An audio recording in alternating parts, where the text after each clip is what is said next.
Subscribe કરો એ હૈ news India ચેનલને, પછી યુટ્યુબ એપ પર બેલ આઇકોનનું બટન દબાવો અને નિહાળો એ હૈ news India channel. Vav Tharad જિલ્લાના દિયોદર તાલુકા પંચાયતના પ્રમુખ અને ઉપપ્રમુખ પદ માટે તાલુકા પંચાયત સભા હોલ ખાતે ચૂંટણી અધિકારીના અધ્યક્ષસ્થાને ખાસ સભા યોજાઈ હતી. આ ચૂંટણીમાં પાલડી બેઠક પરથી વિજેતા બનેલા કોંગ્રેસના પ્રભાતબા વાઘેલા દિયોદર તાલુકા પંચાયતના નવા પ્રમુખ તરીકે ચૂંટાયા હતા, જ્યારે ઉપપ્રમુખ પદ માટે પાનાબેન ચાવડાએ વિજય મેળવ્યો હતો. ચૂંટણી પ્રક્રિયા શાંતિપૂર્ણ માહોલમાં પૂર્ણ થતાં કોંગ્રેસના કાર્યકર્તાઓ સમર્થકોમાં ભારે ઉત્સાહનો માહોલ જોવા મળ્યો હતો. વિજયી ઉમેદવારનું ફૂલહારથી સ્વાગત કરવામાં આવ્યું હતું, તેમજ મોં મીઠું કરાવી શુભેચ્છાઓ પાઠવવામાં આવી હતી. તાલુકા પંચાયત કચેરી પરિસરમાં વિજયના નારા સાથે ઉજવણીનો માહોલ સર્જાયો હતો. નવા ચૂંટાયેલા પ્રમુખ પ્રભાતબા વાઘેલા અને ઉપપ્રમુખ પાનાબેન ચાવડાએ કાર્યકરો દ્વારા શુભકામનાઓ પાઠવતા આગામી સમયમાં તાલુકાના વિકાસલક્ષી કાર્યોને વધુ વેગ મળશે તેવી આશા વ્યક્ત કરવામાં આવી હતી. કોંગ્રેસના આગેવાનો અને સમર્થકોએ આ પરિણામને લોકશાહીની જીત ગણાવી હતી. તેમણે જણાવ્યું હતું કે મતદારો અને ચૂંટાયેલા સભ્યોએ વિકાસ અને જનહિતના મુદ્દાઓને પ્રાથમિકતા આપીને નિર્ણય કર્યો છે. નવા હોદ્દેદારો તાલુકાના સર્વાંગી વિકાસ, પ્રજાના પ્રશ્નોના નિરાકરણ અને જનસેવાને કેન્દ્રમાં રાખીને કામગીરી કરશે તેવી અપેક્ષા વ્યક્ત કરવામાં આવી હતી. દિયોદર તાલુકા પંચાયતના પ્રમુખ અને ઉપપ્રમુખની ચૂંટણીના પરિણામ બાદ સ્થાનિક રાજકારણમાં પણ નવી ચર્ચાઓ શરૂ થઈ છે કે આગામી સમયમાં તાલુકા પંચાયતની કામગીરી પર સૌની નજર રહેશે. દિયોદરની જનતાનો, મારે ડેલિકેટોનો અમે આભાર માનીએ છીએ, જે લોકશાહીમાં મેન્ડેટ આપ્યો, મેન્ડેટ પર ખરા કોંગ્રેસ પાર્ટી વિશ્વાસ મૂક્યો અને લોકોએ વિશ્વાસ મૂક્યો, એના પર ખરા બારે સભ્ય ઉતર્યા છે.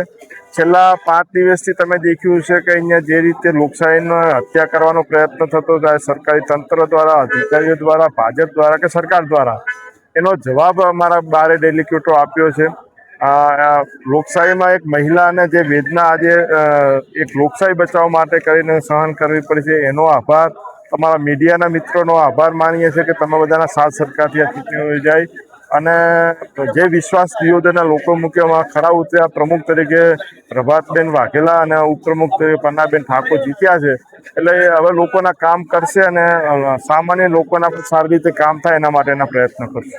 હું આજે અમારા 12 સભ્યોનો હૃદયપૂર્વકનો આભાર માનું છું કે અમારા 12 સભ્યો અકબંધ રહી અને આજે કોંગ્રેસ પક્ષને વિજય અપાવ્યો છે. પ્રમુખ તરીકે અમારા પ્રભાતભાઈ મફતસિંહ વાઘેલા અને ઉપપ્રમુખ તરીકે પાનાબેન ચાવડા બંને ચૂંટાયા છે. વિશેષમાં અમારી બેન દીકરી જે કિંજલ ઠાકોરને અમે હૃદયપૂર્વકના આભાર પાઠવીએ છીએ, એમનો અમે આભાર માનીએ છીએ અને વિકાસના કામમાં કોંગ્રેસ હંમેશા સકારાત્મક રહી અને આ તાલુકાનો વિકાસ કરશે. વાવ થરાદ જિલ્લાના દિયોદર એડિશનલ સેશન કોર્ટે એક મહત્વપૂર્ણ ચુકાદામાં પત્ની સાથે આડા સંબંધોની શંકાને કારણે એક વ્યક્તિની હત્યા કરવામાં ગુનામાં 4 આરોપીઓને આજીવન કેદની સજા ફટકારી છે. કોર્ટે દરેક આરોપી પર 32,000નો દંડ પણ ફટકાર્યો છે. આ ઘટના બાબર તાલુકાના મોતેસરી ગામની છે. પ્રાપ્ત વિગતો અનુસાર 16 માર્ચ 2023ના રોજ મોતેસરી ગામના રહેવાસી અજીબેન પાચાભાઈ ઠાકોરે બાબર પોલીસ સ્ટેશનમાં ફરિયાદ નોંધાવી હતી. ફરિયાદમાં જણાવ્યા મુજબ તેમના પતિ પાચાભાઈ ઠાકોર 15 માર્ચના રોજ આનંદ ટાઇલ્સ ખાતે છોટા હાથી વાહન ચલાવી રહ્યા હતા. તે દરમિયાન સુરેશભાઈ વીરચંદભાઈ ઠાકોર, દશરથજી ગંગારામજી ઠાકોર, ચંદુજી ગંગારામજી અને રણછોડજી ઈશ્વરજી ઠાકોર તેમને ત્યાં લઈ ગયા હતા. આરોપીએ સુરેશભાઈની પત્ની સાથે આડા સંબંધો હોવાની શંકા રાખી પાચાભાઈને પોતાના ઘરે લઈ જઈ ઢોરમાર માર્યો હતો. ગંભીર રીતે ઇજાગ્રસ્ત બનેલા પાચાભાઈને પ્રથમ બાબર સરકારી હોસ્પિટલ અને ત્યારબાદ ધારપુર અને વધુ સારવાર માટે અમદાવાદ સિવિલ હોસ્પિટલમાં ખસેડવામાં આવ્યા હતા.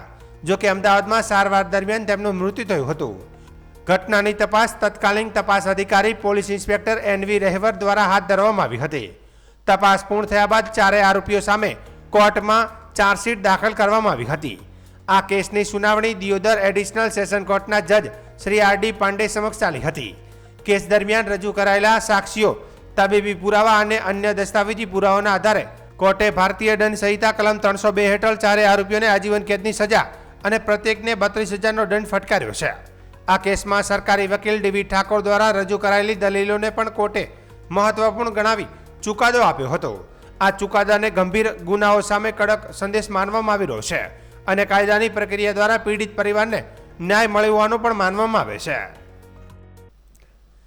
વાવથરા જિલ્લાના થરાદ પંથકમાંથી હરિદ્વાર ખાતે યોજાનાર પવિત્ર શ્રીમદ ભાગવત કથા સપ્તાહમાં ભાગ લેવા માટે આજે શ્રદ્ધાળુઓનો સંઘ ભક્તિભાવ અને ધાર્મિક ઉત્સાહ સાથે રવાના થયો હતો. આ યાત્રાનું આયોજન હરિદ્વાર સ્થિત પ્રેમનગર આશ્રમ ખાતે તારીખ 31 મેથી 6 જૂન દરમિયાન યોજાનાર શ્રીમદ ભાગવત કથા સપ્તાહ નિમિત્તે કરવામાં આવ્યું છે. આસોદર ધામથી પૂજ્ય રેવાપુરી બાપુ અને ભાવેશપુરી બાપુના સાનિધ્યમાં યાત્રાળુઓએ વિધિવત પૂજન અર્ચન બાદ હરિદ્વાર તરફ પ્રસ્થાન કર્યું હતું. યાત્રાના પ્રસ્થાન સમયે ભક્તિમય વાતાવરણ સર્જાયું હતું અને મોટી સંખ્યામાં સ્થાનિકોએ યાત્રાળુઓને શુભેચ્છાઓ પાઠવી હતી. આ યાત્રા દરમિયાન શ્રદ્ધાળુઓને પવિત્ર ગંગા નદીના દર્શન, ગંગા સ્નાન, વિશ્વવિખ્યાત ગંગા આરતીનો લાભ મળશે. તે ઉપરાંત શ્રીમદ ભાગવત કથાના શ્રવણ દ્વારા આધ્યાત્મિક જ્ઞાન અને ધાર્મિક ચિંતનનો અવસર પણ પ્રાપ્ત થશે. આયોજકો દ્વારા યાત્રાળુઓ માટે રહેવા, જમવા તેમજ પ્રવાસની સુચારુ વ્યવસ્થાઓ કરવામાં આવી હોવાનું જણાવાયું હતું. કથા સપ્તાહ દરમિયાન પૂજ્ય સંતોના સાનિધ્યમાં ભજન, કીર્તન, સત્સંગ અને વિવિધ ધાર્મિક કાર્યક્રમનું આયોજન કરવામાં આવશે.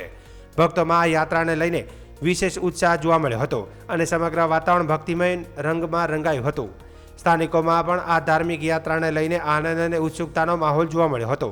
યાત્રાળુઓને શુભ યાત્રા અને સફળ ધાર્મિક અનુષ્ઠાન માટે શુભકામનાઓ પાઠવવામાં આવી હતી. આ યાત્રા શ્રદ્ધા, ભક્તિ અને આધ્યાત્મિકતાનું અનોખું પ્રતીક બની રહી છે. અત્યારે અહીંયા આસુદર જગ્યાએથી શંભુગર બાપુની મહાન પવિત્ર ભૂમિ ઉપરથી હરિદ્વાર આખું સંઘ આપણી મેદની જઈ રહી છે. ત્યાં રામકથાનું આયોજન કરેલ છે સરસ. અને અહીંયા આસુદર જગ્યાના મહાન મહંત શ્રી રેવાપુરી બાપુના એમના બધા એ બાપુ પણ વધારી રહ્યા છે સાથે. અને બહુ બહોળી સંખ્યામાં ત્યાં ભાગવત સપ્તાહનું રસપાન કરવા જઈ રહ્યા છે. વાવથરા જિલ્લાના પવિત્ર ધામ આસોદર મુકામેથી પૂજ્ય શંભુગીરી મહારાજના આશીર્વાદથી અને મહંત શ્રી રેવાપુરી મહારાજના સાનિધ્યમાં અને દાતાઓના સહયોગથી 1200 જેટલા યાત્રાળુઓ સાથે 7 દિવસની ભાગવત કથાનું આયોજન માં ગંગાના કિનારે હરિદ્વાર હરકી પડીમાં થઈ રહ્યું છે. ત્યારે આસોદર ધામ તરફથી 20 બસો દ્વારા અને ખાનગી વાહનો દ્વારા સૌ 1200 જેટલા યાત્રિકોને ત્યાં લઈ જઈ અને 7 દિવસ સુધી કથાનું શ્રવણ કરશે. ભક્તિ, શક્તિ અને ભોજનના ત્રિવેણી સંગમ યાત્રાધામ વર્ષોથી કરી રહ્યું છે. જ્યારે આ વિસ્તારની જનતા માટે, આ વિસ્તારના ધાર્મિક લોકો માટે આ યાત્રા પૂજ્ય બાપજીના આશીર્વાદથી અને દાતાના સહયોગથી મા ગંગાના કિનારે 7 દિવસ માટે થઈ રહી છે. અને સૌ યાત્રિકો લગભગ હું માનું છું ત્યાં સુધી બનાસકાંઠા જિલ્લામાં આટલી બહોળી સંખ્યામાં ધર્મપ્રેમી જનતા સાથેનું સૌ પ્રથમવાર આયોજન થઈ રહ્યું છે. પૂજ્ય શંભુગીરી બાપજીનો આશીર્વાદ કાયમ રહે અને સૌ જનતા, સૌ ગ્રામજનો અને સૌ આજુબાજુથી ધર્મપ્રેમી જનો આ યાત્રામાં જોડાયેલા છે. ત્યારે સૌને આસોદર ધામ શુભકામનાઓ પાઠવે છે. અને આપ સૌ આ યાત્રાના ભાગીદાર બનો અને પુણ્યના ભાગીદાર બનો. મા ગંગાનો આશીર્વાદ અને પૂજ્ય શંભુગીરી બાપજીના આશીર્વાદ આપ સૌના ઉપર કાયમ રહે એવી ધામ તરફથી સૌ યાત્રિકોને અમે શુભકામનાઓ પાઠવીએ છીએ. અને કોઈ પણ યાત્રીને અગવડતા ના પડે એ માટે ભોજન, નાસ્તો, ચા પાણી, રહેવાની વ્યવસ્થા અને મા ગંગાની આરતી અને હરિદ્વારના પ્રખ્યાત જે તીર્થ સ્થળો છે એની પણ યાત્રા આ ધામ તરફથી કરાવવાના છીએ. દાતાઓનો બહુ બહોળા પ્રમાણમાં સહયોગ મળ્યો છે. સાથે સાથે અહીં આ મંદિર સાથે આસ્થા સાથે અને શ્રદ્ધા સાથે જોડાયેલા તમામ વ્યક્તિઓએ ખૂબ સહયોગ આપ્યો છે. આજે 10 વાગે 20 બસો દ્વારા સૌ યાત્રિકો રવાના થશે અને 30મી તારીખે સાંજે હરિદ્વાર પહોંચશે. 31મી તારીખથી કરી અને 6 જૂન સુધી આ યાત્રા પ્રેમ મંદિર આશ્રમ હરિદ્વાર ખાતે યોજાવાની છે. અને સૌ યાત્રિકોમાં ઉત્સાહ છે. પહેલીવાર સૌ યુવાનોએ, વડીલોએ પોતાના માતા પિતાને આ યાત્રામાં જોડી અને બહુ મોટું પુણ્યનું કાર્ય કર્યું છે. બનાસકાંઠાના પાલનપુરની 8 વર્ષીય નિશા બારોટે Mount Everest base camp EBC trek સફળતાપૂર્વક પૂર્ણ કર્યો છે. તેણે -ડિગ્રી ઠંડી અને પથરીલા રસ્તાઓ વચ્ચે 17,598 ફૂટની ઊંચાઈએ રાષ્ટ્રગાન ગાયું હતું. આ અભિયાનમાં નિશાએ અનુભવી એવરેસ્ટ નિશાના માર્ગદર્શન હેઠળ ભાગ લીધો હતો. તેણે 7 દિવસમાં ટ્રેક પૂર્ણ કર્યો, જે 16 મેના રોજ કાઠમંડુથી લુકલા પહોંચ્યા બાદ શરૂ થયો હતો. ટ્રેકની શરૂઆત લુકલા ખાતે આશરે 2860 મીટરથી થઈ હતી. પ્રથમ દિવસે પાખંડીંગ અને ત્યારબાદ નામચે બજાર સુધીની યાત્રા કરવામાં આવી હતી. નામચે બજાર ખાતે શરીરને ઊંચાઈવાળા વાતાવરણને અનુકૂળ બનાવવા માટે 1 દિવસનો વિરામ લેવાયો હતો. ત્યાંથી આગળ વધીને નિશાએ ટ્રેક બોચે, ડિંગબોચે, લોબુચે અને ગોરક્ષેપ જેવા દુર્ગમ વિસ્તારો પાર કર્યા. આખરે 22 મેના રોજ એવરેસ્ટ બેઝ કેમ્પ, જે આશરે 5364 મીટર 17,598 ફૂટની ઊંચાઈ પર છે, ત્યાં પહોંચી આ સફળતાની સાથે નિશાએ ગ્લોબલ વોર્મિંગ અને પર્યાવરણની જાળવણી માટે મહત્વપૂર્ણ સંદેશો પણ આપ્યા. તેણે બેઝ કેમ્પ પરથી save nature, save Himalayas, every child should plant the tree, fit India, green India જેવા પ્લેસ કાર્ડ પ્રદર્શિત કરીને પર્યાવરણ જાગૃતિનો પ્રસાર કર્યો હતો. નિશા બારોટ નાની ઉંમરથી જ સાહસિક પ્રવૃત્તિઓ સાથે જોડાયેલી છે. આ પહેલા માત્ર 6 વર્ષની ઉંમરે તેણે ઉત્તરાખંડનો કેદાર કાંઠા ટ્રેક સફળતાપૂર્વક પૂર્ણ કર્યો હતો. ત્યારબાદ તેણે અરુણાચલ પ્રદેશથી ગુજરાત સુધીની અંદાજે 4556 કિલોમીટરની લાંબી પેદલ ટુ પ્લાન્ટ સાયકલ યાત્રામાં ભાગ લઈ વૃક્ષારોપણનો સંદેશ આપ્યો હતો. આ પર્યાવરણીય કામગીરી બદલ તેને 26 જાન્યુઆરીએ જિલ્લા સ્તરે સન્માનિત પણ કરવામાં આવી હતી. એવરેસ્ટ બેઝ કેમ્પ ટ્રેકની તેની સાહસિક સફરનું વધુ એક પ્રકરણ બન્યું છે. બનાસકાંઠા જિલ્લામાં તલાટીઓની બદલીની પ્રક્રિયાને લઈને શરૂ થયેલો વિવાદ વધુ ગરમાયો છે. ગૂગલ લિંક આધારિત પ્રાયોરિટી સિસ્ટમથી કરવામાં આવેલી બદલી પ્રક્રિયા સામે આશરે 20 જેટલા તલાટીઓએ ગેરરીતિના આક્ષેપો સાથે વિરોધ નોંધાવ્યો હતો. જોકે હવે આ મામલે 150થી વધુ તલાટીઓ એકજૂટ થઈ જિલ્લા વિકાસ અધિકારી, જિલ્લા પંચાયત પ્રમુખ સહિતના અધિકારીઓને આવેદનપત્ર આપી આક્ષેપ કરનારાઓ સામે કાર્યવાહી કરવાની માંગ કરી છે. મળતી માહિતી મુજબ બનાસકાંઠા જિલ્લા પંચાયત દ્વારા વાવથરા સહિત જિલ્લાના વિવિધ તાલુકાઓમાં ફરજ બજાવતા તલાટીઓની બદલી પ્રક્રિયા ગૂગલ લિંક આધારિત પ્રાયોરિટી સિસ્ટમ હેઠળ હાથ ધરવામાં આવી હતી. જિલ્લા તલાટી મંડળના જણાવ્યા અનુસાર સમગ્ર પ્રક્રિયા સંપૂર્ણપણે પારદર્શક, નિયમબદ્ધ અને વરિષ્ઠ અધિકારીઓની દેખરેખ હેઠળ સંપન્ન કરવામાં આવી હતી. બદલી પ્રક્રિયા પૂર્ણ થયા બાદ કેટલાક તલાટીઓએ તેમાં ગેરરીતિ અને પક્ષપાતના આક્ષેપો સાથે રજૂઆતો કરી હતી.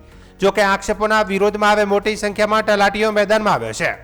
150થી વધુ તલાટીઓએ સંયુક્ત રજૂઆત કરીને જણાવ્યું કે થોડાક કર્મચારીઓ દ્વારા કરવામાં આવેલા પાયાવિહોણા અને ખોટા આક્ષેપોથી સમગ્ર તલાટી સંવર્ગની પ્રતિષ્ઠાને નુકસાન પહોંચાડવાનો પ્રયાસ થઈ રહ્યો છે. તલાટી મંડળે જિલ્લા વિકાસ અધિકારી, જિલ્લા પંચાયત પ્રમુખ તેમજ સંબંધિત સત્તાધીશો સમક્ષ માંગ કરી છે કે બદલી પ્રક્રિયા અંગે ખોટા આક્ષેપો કરનારાઓ સામે યોગ્ય અને કાયદેસરની કાર્યવાહી કરવામાં આવે. સાથે જ જિલ્લા પંચાયત અને તલાટી મંડળને બદનામ કરવાના પ્રયાસો સામે પણ કડક વલણ અપનાવવામાં આવે તેવી માંગ ઉઠાવવામાં આવી છે. હાલ એક તરફ આશરે 20 તલાટીઓ બદલી પ્રક્રિયા સામે પ્રશ્નો ઉઠાવી રહ્યા છે, જ્યારે બીજી તરફ 150થી વધુ તલાટીઓ સમગ્ર પ્રક્રિયાને પારદર્શક અને નિયમબદ્ધ ગણાવી વિરોધ કરનારાઓ સામે કાયદેસરની કાર્યવાહી કરવાની માંગ કરી રહ્યા છે. હવે આ સમગ્ર મામલે જિલ્લા તંત્ર શું નિર્ણય લે છે તેના પર તલાટી વર્ગ સહિત જિલ્લાના વહીવટી વર્તુળોની નજર મંડાયેલી જોવા મળે છે. આજરોજ બનાસકાંઠા જિલ્લા વહીવટીતંત્ર દ્વારા તલાટી મિત્રોની જે બદલી કરવામાં આવેલી છે એમાં પહેલાંથી ગૂગલ લિંક દ્વારા બદલી થશે એવું જણાવવામાં આવેલું અને એમાં 15 પ્રાયોરિટીના સેજા અથવા ગામ આપણે ભરવાના હતા. એ પ્રમાણે બદલી ના કરતાં વહીવટીતંત્ર દ્વારા અમારા 150થી 200 માણસોને અન્યાય થયેલો છે અને સિનિયર માણસોને માગ્યા મુજબના ગામ મળ્યા નથી અને જુનિયર માણસોને એમના માગણી મુજબના કે જે અમારા વચ્ચે જે ચર્ચા છે એ મુજબ લાગવગ અને મંડળના જે લોકો છે એમના કહેવા મુજબ એમના પ્રભુત્વને ધ્યાનમાં રાખી અને આ સેજામાં જે તે લોકોની બદલી કરવામાં આવી. કોના દ્વારા અન્યાય કરવા લાગ્યું છે? અમારા જિલ્લા મંડળના માણસો જ ભેગા હોય એવું લાગે છે. અમારા તલાટી વહીવટી તંત્રમાં જે તલાટી મંડળના જે અમારા હોદ્દેદારો છે એ પણ સાથે રહી અને વહીવટી તંત્ર સાથે મળીને જ આ કરેલું લાગે છે. કેટલા તલાટીઓ સાથે અન્યાય થયો છે? આ 150થી 200 તલાટીઓ જોડે આ બન્યું છે. જુદા તાલુકામાં બદલીઓ કરવામાં આવી, જેની અગાઉથી અમારી જોડે ગૂગલ લિંક ભરવામાં આવેલી હતી, પણ ગૂગલ લિંક ભરેલું હોવા છતાં એના મુજબ બદલીઓ થયેલ નથી. પારદર્શક બદલી પણ નથી થયેલી. જેનો માગ્યા મુજબ બધાને સેજા મળ્યા, બધાને નથી મળ્યા. અને અમે લગભગ સિનિયર તલાટીઓના બદલી નાખ્યા છે, જુનિયરોને સારા સેજા આપ્યા છે. કેટલા તલાટીઓને અન્યાય થયો છે? આશરે 100-150 તલાટીઓને અન્યાય થયો. હવે શું નામ તમારું? આરતી પંચાલ.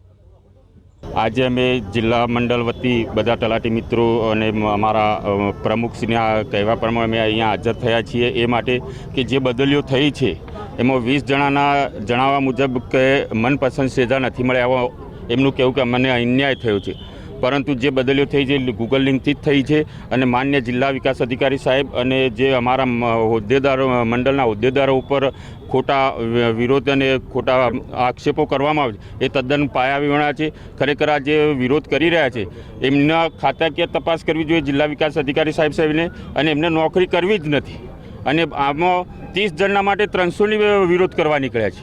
બસ અમારે એ જ કહેવું છે ને, અમે એ બાબતની જિલ્લા વિકાસ અધિકારી સાહેબશ્રીને અને જિલ્લા પંચાયત પ્રમુખ સાહેબને અમને રજૂઆત કરવા અહીંયા આવ્યા છે. મારું નામ ચૌધરી જયેશકુમાર જેઠાભાઈ. આજે અમે બનાસકાંઠા જિલ્લા વહીવટીતંત્ર અને માન્ય જિલ્લા વિકાસ અધિકારી સાહેબશ્રીનો આભાર માનવા માટે અહીંયા ભેગા થયા છે. તેઓએ જે બદલીઓ કરી છે એનાથી અમને સંપૂર્ણ સંતોષ છે. આ બદલીઓની અંદર કોઈ જ આઘાપાછું થયું નથી, સંપૂર્ણ પારદર્શક રીતના થઈ છે. એ રીતના અમે જિલ્લા વહીવટીતંત્રનો આભાર માનવા માટે ભેગા થયા છીએ.